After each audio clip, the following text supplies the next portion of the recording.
Bismillahirrahmanirrahim. Assalamualaikum warahmatullahi wabarakatuh. Thayyib, ayuhat talabin. Pada hari ini kita akan belajar bahasa Arab yang berjudul Fi'lul Amri. Apa sih itu Fi'lul Amri? Mungkin kita akan membahas sedikit tentang pelajaran bahasa Arab mengenai judul yaitu Fi'lul Amri. Nah, sebelum belajar bahasa Arab, alangkah baiknya kita untuk menghafal beberapa kosakata atau dalam bahasa Arab bisa kita sebut al-mufradat. Di bawah ini ada beberapa kosakata yang perlu dihafalkan, yaitu kata bayak tubuh, ta'allama yata'allamu, ista'adda yasta'iddu, qara'a yaqra'u, nama yanamu, tayyibun, istaiqadha yastaiqidhu, nazala yanzilu, tab'an, ahabba yuhibbu. Baik, kalau sudah hafal, mari kita lanjut ke dalam judul yaitu Fi'lul Amri. Fi'lul Amri dalam bahasa Indonesia kita dapat mengartikan yaitu kata perintah. Nah, definisi Fi'lul Amri atau kata perintah ini yaitu dalam bahasa Arab kullu lafdin yadullu ala talabil fi'li, atau bisa diartikan setiap lafaz yang berisi perintah atau meminta untuk melakukan sesuatu. Nah, pada intinya Fi'lul Amri adalah sebuah kalimat, bukan kalimat, tapi sebuah kata untuk memerintah seseorang melakukan sesuatu. Oke, contohnya yaitu uktub, ijlis, unsur. Uktub, ijlis, unsur. Nah, fi'il amr atau fi'lul amri dibentuk dari fi'il mudhari dengan cara mengganti huruf mudhari'ahnya dengan hamzah wasol dan mensukunkan huruf terakhir. Kita pahami dulu, fi'il amr dibentuk dari fi'il mudhari dengan cara mengganti huruf mudhari'ahnya dengan hamzah wasol dan mensukunkan huruf terakhir. Contoh, yajlisu. Yajlisu adalah fi'il mudhari. Nah, diganti menjadi fi'il amr menjadi ijlis. Mana huruf mudhari'ahnya? Huruf mudhari'ah adalah huruf paling depan. Biasanya yajlisu itu menunjukkan bahwa artinya dia sedang duduk. Atau bisa juga kalau kamu sedang duduk berarti tajlisu. Huruf mudhari'ahnya berarti ta. Nah, kalau ingin mengganti menjadi fi'il amr, huruf mudhari'ahnya diganti menjadi hamzah dan huruf terakhirnya disukunkan.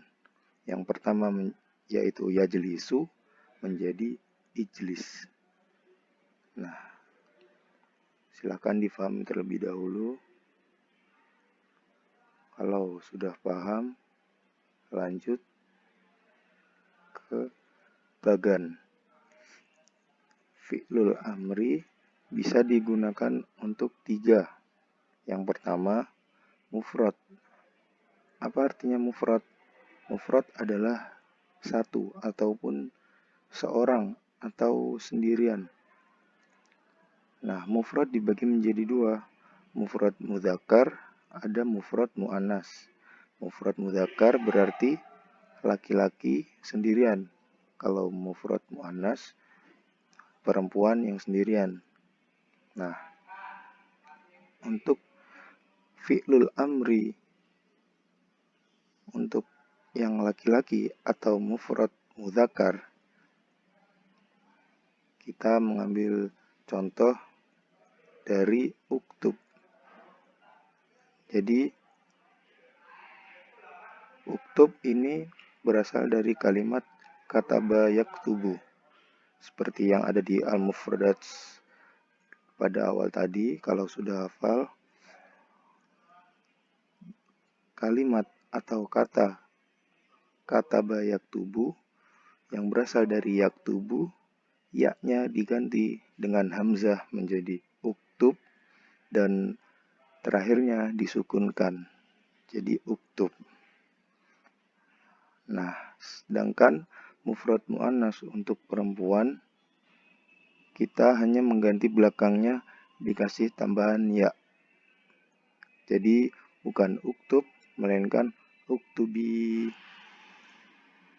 Berarti setiap kalimat, kalau mufrad, fi'lul amrinya, huruf terakhir, kalau mufrad muannas ditambah dengan ya.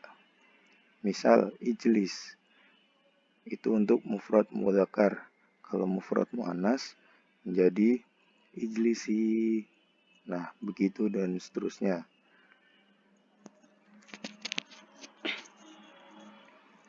Untuk fi'lul amri yang muannas, musanna. Musanna yaitu berarti dua orang. Nah, musanna terbagi menjadi dua, musanna muzakkar dan musanna muannas.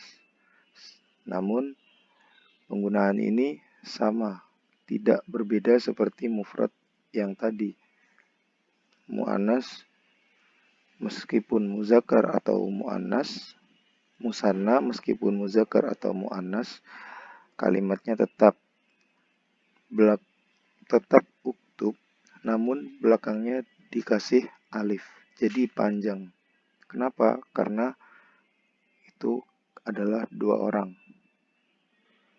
Contoh uktuba. Contoh kalimat lain, ijlisa. Nah, begitu dan seterusnya. Selanjutnya, fi'lul amr untuk jamak. Jamak juga terbagi menjadi dua, jamak mudzakkar dan jamak muannas. Nah, untuk kali ini berbeda seperti mufrad yang tadi. Kalau musanna itu sama, kalau mufrad dan jamak berarti berbeda. Kalau jamak mudzakkar atau laki-laki banyak, misalkan 3 orang atau lebih. Nah, kita menggunakan kalimat uktubu.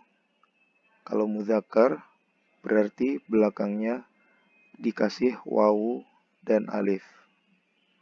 Itu menandakan kalau kata perintah untuk orang banyak. Misalkan Mister menyuruh kalian untuk menulis. Berarti Mister mengatakan, "Baik, ayo talabah uktubu." Nah, begitu. Sekarang yang jamak muannas. Untuk perempuan lebih dari 3 orang. 3 orang ataupun lebih. Yaitu menggunakan uktubna.